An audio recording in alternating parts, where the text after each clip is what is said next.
Hello नमस्कार दोस्तों। आज हमारे गेस्ट हैं सुरभि गांधी। इन्होंने अपनी 19 साल की एज में यूएस गई और वहां पे स्पीच देकर आए। ये एक आज सीए ट्रेनर है, मेंटर, योगा एंड स्पेशलिस्ट। तो आज की हम जर्नी में इनके बारे में जानते हैं कि इन्होंने कैसी छोटी सी उम्र में इतनी सारी चीजें अचीव करी। तो चलिए हम डायरेक्ट सुरभि से पूछते हैं। सुरभि, अपने बारे में आप कुछ हमारे ऑडियंस को बताएं। Hi, Ankur. Thank you so much for having me. So, Surbi means fragrance, and I spread the fragrance of good health, happiness, and positivity everywhere I go. I am 23 years old, or by profession, by qualification, I am a chartered accountant. But with that, I am also a yoga trainer, an artist, a public speaker, and an anchor. I've been practicing yoga for the past 15 years, or my yoga pictures have been reposted by actors like Hrithik Roshan. And now I am his brand's HRX athlete. I have done shoots for national television with Sunil Shetty's production company FTC talent and मेरे जो yoga episodes है वो TV में भी telecast हुए on channels like dish TV and Tata sky beauty in 2019. I was among the top 12 young leaders to be selected for an international youth convention which happened in USA. So वहाँ पे I got a chance to be at the United Nations headquarters, got a chance to meet people like Sadhguru and Gopal Das. So this is I've been mentoring CA students for the past few months, and these I've hosted parties for Bollywood celebrities, Bollywood hosts, and I'm also an anchor by profession. So this is something about me. Okay, so how you started your journey? Why you choose C जो and all of that? तो CA मेरा fix था कि मैं CA नहीं करने वाली हूँ. जब 12th स्टैंडर्ड था तब मुझे I was in the stage जहाँ पे मुझे समझ नहीं आ रहा है कि मैं क्या करूँ. और मैंने देखा था हर कॉमर्स बच्चा सीए कर रहा था.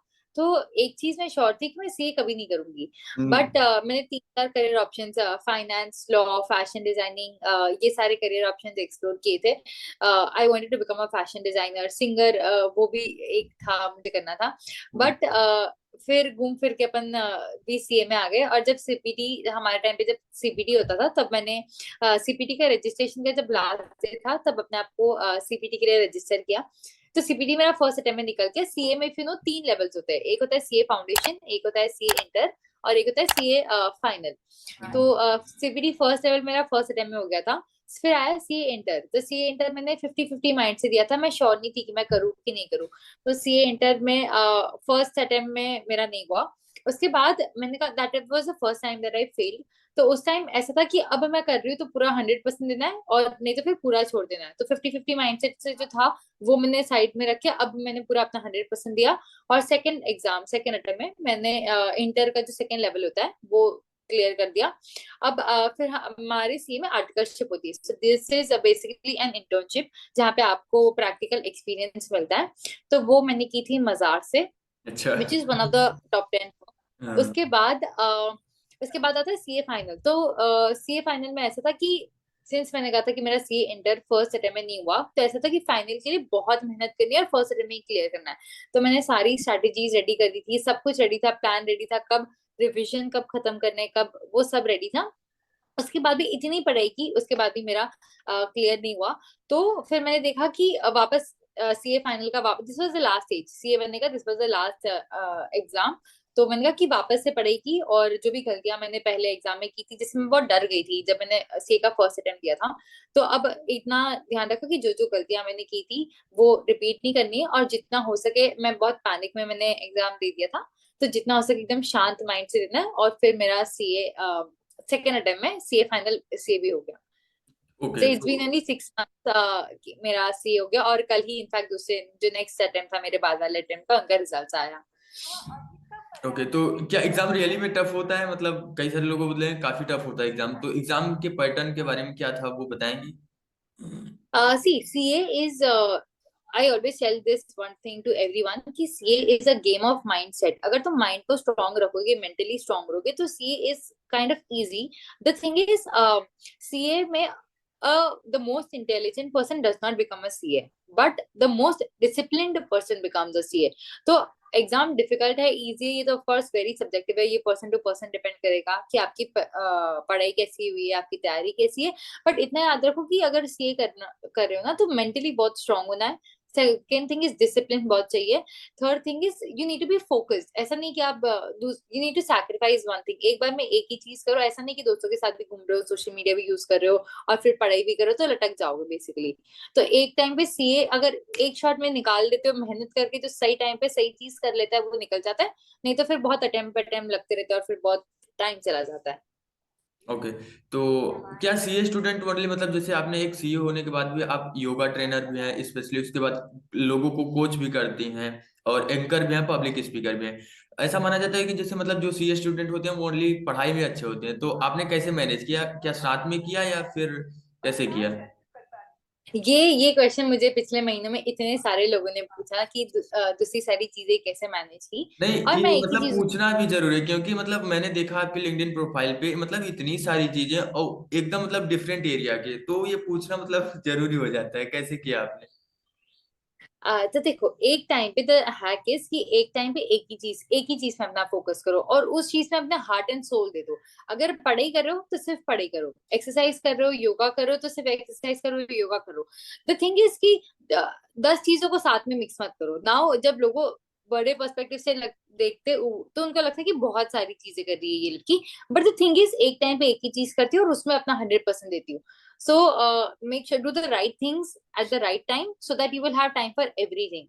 So जैसे मैं सबको बोलती हूँ कि सही टाइम पे सही चीज करो। ऐसा नहीं कि जब पढ़ाई का टाइम है तो दोस्तों के साथ मस्ती करो, जब दोस्तों के साथ मस्ती करने का टाइम है तब सोचो कि काश पढ़ लिया होता। सो प्रॉपरली मैनेज करो, प्रायोरिटाइज करो, देखो कि अभी के लिए इस टाइम के लिए क्या इंपॉर्टेंट है। जब पता है 2 महीने में एग्जाम आ रही है तो घूमना फिरना बंद कर दो, मस्ती पार्टी ये सब बंद कर दो। जब एग्जाम हो जाए तब सब चीज करो, सही टाइम पे सही चीज करो, ताकि आपको सब चीज के लिए टाइम मिलेगा। Okay okay. और मेरा अगला सवाल है कि आप 19 साल की उम्र में यूएसए गई, यूएस, तो मतलब जर्नी क्या रही है और कैसे आपका जाना हुआ, कैसे उस अपॉर्चुनिटी को आपने ग्रैब किया? So in 2019, I was among the top 12 young leaders to be selected for an international youth convention which happened in USA, जहाँ पे मुझे 40 days USA में रहने का मौका मिला। We visited different cities like Boston, New York, San Francisco, Washington and LA। उधर की families के साथ हम रहे और there was a complete selection process जहाँ पे initially you had to submit your portfolio, फिर group discussion हुआ था, फिर personal interview हुआ था। So there were these were the selection stages basically। उसके बाद वहां पे जाके I got the chance to visit the Harvard university, Google headquarters, Facebook headquarters, Tesla and the United Nation headquarters which is in New York. I there was a convention at the end of the trip. तो वो convention में वहां के USA के जो भी Indians है वो गैदर होते हैं। एंड वहां पे I got a chance to meet Sadhguru and Gaur Gopal Das. So this is how I was selected and I got a chance to be at the United Nations and USA. Okay okay. So अभी आपने, मैंने एक LinkedIn का recently post देखा जिसमें आप painting कर रही थी, तो क्या आप पेंटिंग भी करती हैं? हाँ, so I have been painting for the last 15-16 years। तो मेरे घर पे ना टीवी नहीं है। तो क्या होता था कि जब भी वेकेशन है, 17-18 साल से मेरे घर टीवी नहीं है। तो जब भी वेकेशन होते थे या फिर फ्री टाइम होता था तो हमारे पास वो ऑप्शन ही नहीं था कि हम टीवी पे घंटों स्पेंड करें। We had to do something productive. और बचपन से ही मैंने दूसरी सारी को करिकुलर एक्टिविटीज में ये सब क्लासेस है, dance class, singing class, music class, drawing class. I was that one बच्ची जिसने सारी क्लासेस की हुई है। तो हाँ, मतलब मुझे शौक था, I do this out of passion but love it. तो कभी भी फ्री टाइम मिलता है I do canvas painting majorly. तो मैं पेंटिंग भी कर लेती हूँ कभी कभी। Okay okay.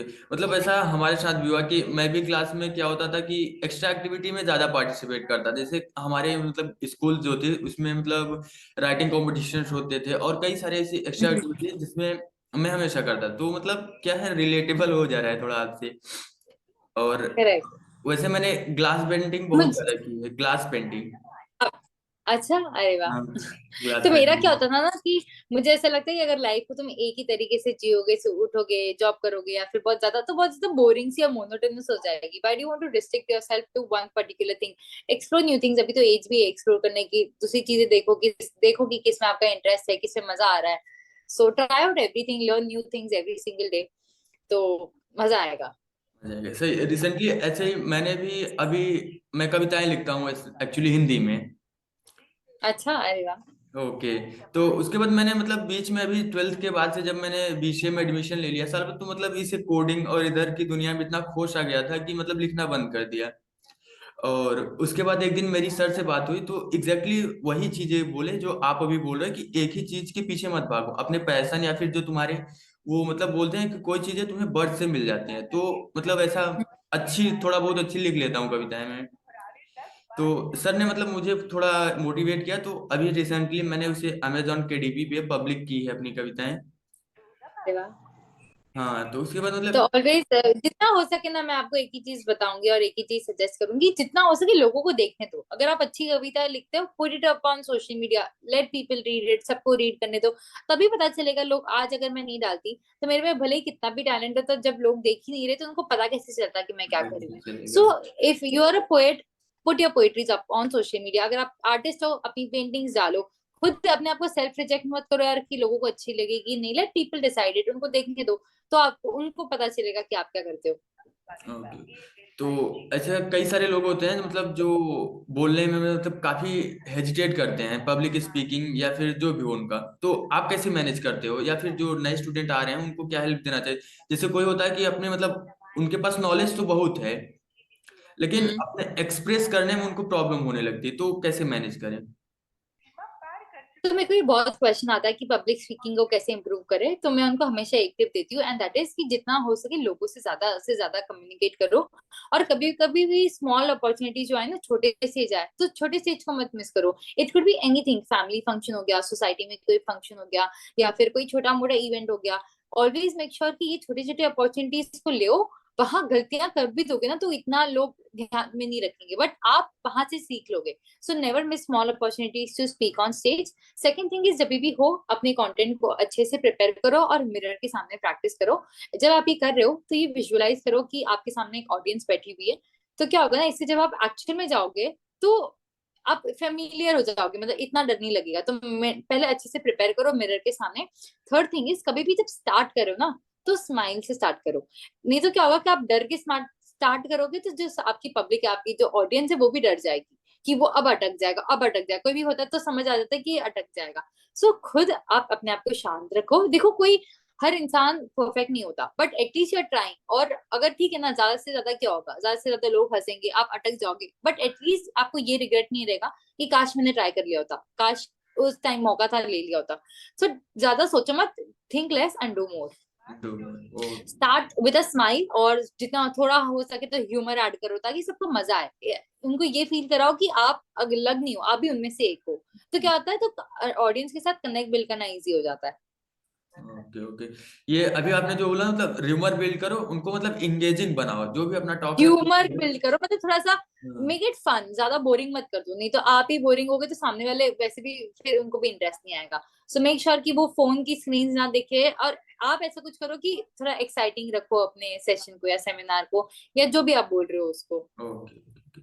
और अभी आप मतलब योगा भी करते हो, तो योगा को आप किस पर्सपेक्टिव से लेते हो, एक एक्सरसाइज या फिर स्पिरिचुअल की तरह?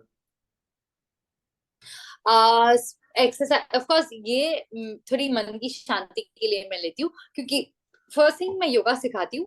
तो to Indian and to Indian clients and clients internationally. But yoga मेरे लिए it is something that it has to be done every single day. मतलब it has to be done with consistency, क्योंकि देखो, दिस इज वन थिंग जो आप किसी और के लिए नहीं कर रहे हो। आज आप करोगे तो ये आपका फ्यूचर सेल्फ आपको थैंक करेगा। तो make sure you do this with consistency. और once you do it, once you start doing it, जब आपको इसके एक्चुअल के फायदे पता चलेंगे, तब आपको पता चलेगा कि दिस इज मैजिक। मतलब लोग इतने इतने हॉस्पिटल्स के बिल भरते हैं लाख लाख रुपए, उसमें भी गारंटी नहीं है कि हेल्थ वापस आएगी। और ये एक ऐसी चीज है कि अगर पैसे तो वापस कमा लोगे, चले गए तो, बट ये ऐसी चीज है ना, तो वापस सही हेल्थ लाना वो वापस दिक्कत है। तो इसलिए मेक श्योर करो कि do it every single day. और मैं ये नहीं बोलूँ कि एक एक दो दो घंटा करो, it's okay, do it 15 minutes, 30 minutes. 30 minutes हम ऐसे ही चैटिंग में वेस्ट कर देते हैं। सो उतना ही करो, but do it with consistency. इसके बाद भी मेरी योगा क्लास ही है। तो फिर आपके ऋतिक रोशन ब्रांड इंडोर्समेंट जो किया, तो वो कैसे हुआ, मतलब आपका वो उसके बारे में बताइए कि ऋतिक रोशन कैसे उसको रिपोस्ट किया? तो मैंने एक पिक्चर लिया था, योगा का पिक्चर, विच वॉज मैजिकल। मतलब पहली बार में देख के लगता ही नहीं कि रियल है। I don't know if I put this picture over here, ठीक है। ओके तो ओके। वो थोड़ा सा, हाँ, वो ऐसे लगता है कि ये कैसे क्या होगा, मतलब कुछ लोग बोलते हैं एडिटेड है, फोटोशॉप, थोड़ा सा अनरियल लगता है। फिर हम्म। क्या हुआ, तो वो मैंने जो पिक्चर लिया था उसमें मैंने एचआरएक्स की आउटफिट पहनी हुई है, उनकी जो ब्रांड है एचआरएक्स, एक तो वो पहनी हुई है, तो वो एचआरएक्स वालों ने शेयर किया था, और वहां से ऋतिक रोशन ने उनके इंस्टाग्राम स्टोरीज पे रीपोस्ट किया था। और उसके थोड़े टाइम बाद, now I am his brand HRX athlete, basically I get outfits from his brands, and I have an access to that training session calisthenics की, so this is how. तो इससे मतलब एक चीज समझ में आती है कि जो अभी आपने मतलब पहले बोल चुका है कि अपनी चीजों को, अपनी जो भी क्वालिटीज है उसको लोगों को सामने प्रेजेंट करना। कई लोग होते हैं कि मतलब उनके अपने सोशल मीडिया में नहीं दिखाना चाहते, कई मतलब लेडीज भी मतलब लड़कियां भी होती हैं कि अपना फेस बोलती है, मुझे फेस नहीं शो करना अपना। तो इससे मतलब अपॉर्चुनिटी मिलती है। बहुत अच्छा। हाँ, very true. Okay okay. So मेरा नेक्स्ट क्वेश्चन है कि आपने अभी मॉडलिंग भी स्टार्ट कर दिया है क्या? आई did try my hands on modelling since मेरी हाइट काफी, मतलब थोड़ी सी आई एम टॉल, तो मेरे को ये हमेशा से करना था, मुझे हमेशा से I wanted to get into blogging और ब्लॉगिंग, ये सब यूट्यूबर बनना था, कंटेंट क्रिएशन में जाना था। तो यस, आई डिड, सीए बनने के बाद I did try my hands on modelling too. Okay okay. और आपने यूट्यूब चैनल की शुरुआत कैसे करी, मतलब क्या था मोटिव, उसके पीछे क्या था यूट्यूब चैनल एक स्टार्ट करने के पीछे? मुझे हमेशा से करना था, बट सीए आ गया था, पढ़ाई आ गई थी, तो उसकी वजह से मैं बहुत टाइम से डिले हो रहा था। तो जैसे मेरा सीए कंप्लीट हुआ, I started my YouTube channel. अभी तो we are still growing, Surabhi Gandhi के नाम से, so everyone watching this please subscribe to my YouTube channel. वहां पे आई जस्ट स्टार्टेड, मतलब ज्यादा सोचा नहीं मैंने कि यार कब करूँ, करना था बहुत टाइम से। Just started, I started uploading. पहले तो जो भी रील्स, जो मेरे पास ऑलरेडी वीडियोस पड़े हुए थे, वो मैंने अपलोड करना स्टार्ट किया। Now we are about 4.2 K subscribers, but still it is on the growing stage, so yeah. आप लोग भी जो चैनल को देख रहे हो, मैं जाके चैनल को सब्सक्राइब कीजिए, और लिंक्डइन का भी इनके मैं नीचे ऐड कर दे रहा हूँ। वहाँ पे लिंक्डइन पे भी एक बहुत ही अच्छा कंटेंट बनाती हैं, चाहे वो योगा से रिलेटेड हो, पब्लिक स्पीकिंग, साइड असल में कई सारी चीजें मैं मतलब फॉलो करता हूँ, तो बहुत ज्यादा नॉलेज थी। और मेरा नेक्स्ट क्वेश्चन है कि आप अभी कितने स्टूडेंट को मेंटर कर चुकी हैं? तो सीए बनने के बाद मेरे बहुत सारे इंटरव्यूज हुए थे, इंटरव्यूज और पॉडकास्ट हुए थे। तो कुछ सीए के बहुत फेमस प्रोफेसर्स ने मेरे साथ इंटरव्यू लिया था, और उनके यूट्यूब चैनल के लिए। आपकी और रैंक क्या थी तो सीए में? क्या, आपकी रैंक क्या थी सीए में? अच्छा, सीए में मेरी रैंक नहीं थी, क्योंकि सीए में 50 बच्चों की रैंक आती है और ऑल ओवर इंडिया से देते। But I pass with good marks, मेरे को 4 सब्जेक्ट में एग्जाम्पशंस आए, और which is 60+ marks, which is very good marks. तो रैंक तो नहीं थी, बट डेफिनेटली मैं क्लियर हो गई। सीए में क्लियर होना ही बहुत बड़ी बात होती है। हाँ तो हाँ। अभी मैं दूसरे लोगों को हेल्प कर रही हूँ, कभी भी मतलब if they need any guidance या कुछ भी, so I help them to become CA. So और नेक्स्ट क्वेश्चन है कि आप लिंक्डइन ने आपकी कैसे हेल्प करी आपको ग्रो होने में, आपको मतलब यूएस तक जाने में? क्या लिंक्डइन ने हेल्प करी या फिर किसी और? नहीं नहीं नहीं, यूएस तक वहां तो नहीं। LinkedIn I started very recently CA बनने के बाद। तो मैंने लिंक्डइन पे एक पोस्ट डाली थी, जो मेरी लिंक्डइन की सेकंड पोस्ट थी। एंड वहां पे मैंने बस ये चीज शेयर की थी कि how I followed my passion along with CA, which went viral on LinkedIn. It crossed 1 million impressions. और उसके बाद से बहुत सारे लोग मुझे जानने लगे कि सीए के साथ साथ दूसरी सारी चीजें करना या अपना पैशन फॉलो करना भी पॉसिबल है। सो this is how LinkedIn help me. और उसके बाद से अचानक से मेरे 15 दिन में 10,000 फॉलोअर्स हो गए, और अब we are 21,000 followers on LinkedIn. तो I that is also again, LinkedIn अभी ग्रो कर रहा है, बट लिंक्डइन मैंने बहुत रिसेंटली स्टार्ट किया। So my last question is मतलब यदि आप कंफर्टेबल हो तो बताना, ये आप मतलब कितना हाँ अर्न कर लेते हो एज अ सीए? मतलब कई सारों को क्या होता है कि मनी जो है मोटिवेशन के रूप में होता है। तो अभी आपकी अर्निंग हाँ। क्या है? जैसे आप एक सीए भी हो, उसके बाद कई स्टूडेंट्स को ट्रेन करते हो, मेंटर हो, तो आपकी मतलब अप्रोक्सीमेटली अर्निंग कितनी हो जाती है? देखो, अर्निंग ये वाला पार्ट तो यार, ये देखो, ये तो मेरे पापा को भी नहीं पता है कि मैं कितना अर्निंग अर्निंग करती हूँ। But yes, quite good enough to make sure कि मैं अपने शौक पूरे कर सकूं और अपनी लाइफ अपने हिसाब से जीऊं। नहीं। Thanks for joining me today. मतलब ये एपिसोड थैंक आप यू, कई थैंक यू। कई दिनों से मतलब मैं रिक्वेस्ट कर रहा था मैम को ज्वाइन करने के लिए, और इतना बिजी स्केड्यूल होने के कारण ये थोड़ा डिले हुआ। और पता है, बात करने से पहले मुझे पता नहीं कैसा फील हो रहा है, लेकिन बात करने के बाद ऐसा लग रहा है कि मैं आपसे फिजिकली मिलूं और मुंबई आके आपके साथ एक पॉडकास्ट करूं फ्यूचर में। जरूर जरूर। और थैंक यू इनका सो मच आपसे बुलाने के लिए, और इनका ऑल द चैनल मैं बेस्ट। लिंक में दे दूंगा, चैनल को भी सब्सक्राइब कीजिए और हमारे भी चैनल को सब्सक्राइब कीजिए। जरूर इनके चैनल को भी सब्सक्राइब कीजिए, और you will find me with the user name Surabhi Gandhi 99 everywhere, Instagram पे, लिंक्डइन पे।